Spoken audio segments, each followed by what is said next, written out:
So we'll kick things off with HTML tables. So when we say table, we're referring to a data table, two-dimensional rows and column structure, right? Tabular data, usually a nice, clear way of displaying some data. Not everything lends itself to a table. Here's a very simple one. We've got, one row and two columns. I'm sure on MDN they have some slightly more complicated examples. Here's a much larger one on Wikipedia. This is a table, a tabular structure. We've got rows and columns. We have headers, and it's actually more complicated than just having headers. We have subheaders, or I'm not sure how you would want to call what you would call this, but we've got a header city proper that then has three types or three pieces of information within that one category. Same thing with urban area and metro area. Anyway, it's a much more complicated table. We have links inside. We've got a nice hover effect. That's all CSS there. We've got images. This is one example of a table. Still, it looks very tabular, table-y, not that attractive, in my opinion.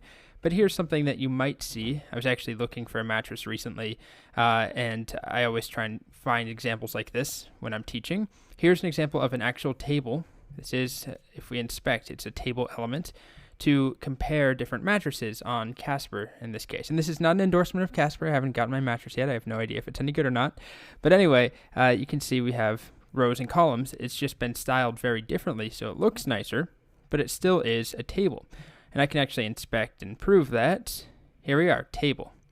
Now, what goes in a table is a much longer topic. That's what we'll talk about in the next video, because there are quite a few elements. But before we do that, let's talk a bit about the history of tables. So back in the day, in the 90s, and probably into the early 2000s, tables were actually used to lay out websites. So when I say layout, I mean to move content or position content around, which is still honestly a little bit trickier than you might hope, but it's way better now than it used to be. So back in the 90s, it was difficult to move something to the top, or to have three elements, split space, or to have text over here and two buttons next to each other, and then a bunch of this text down on the bottom. Whatever the layout is, it was not that easy.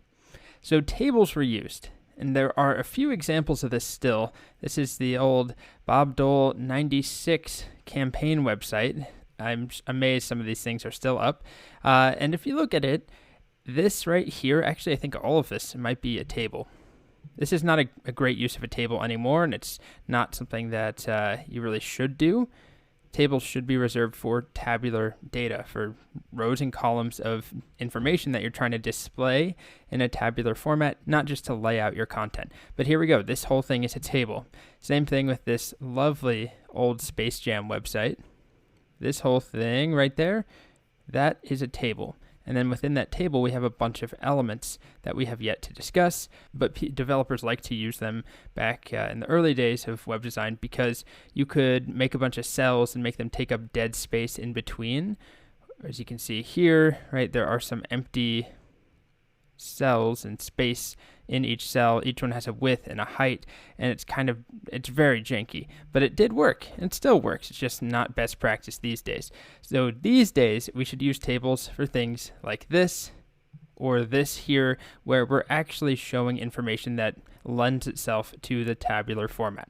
So that about wraps it up for this intro. Tables, rows and columns. They used to be used to lay websites out. You shouldn't do that anymore. And the last point that you'll soon see is that there are quite a few different elements that can go into a table. We're going to go over them. You don't need to memorize or remember all of them, but I'm just going to show them all to you. That's coming up next.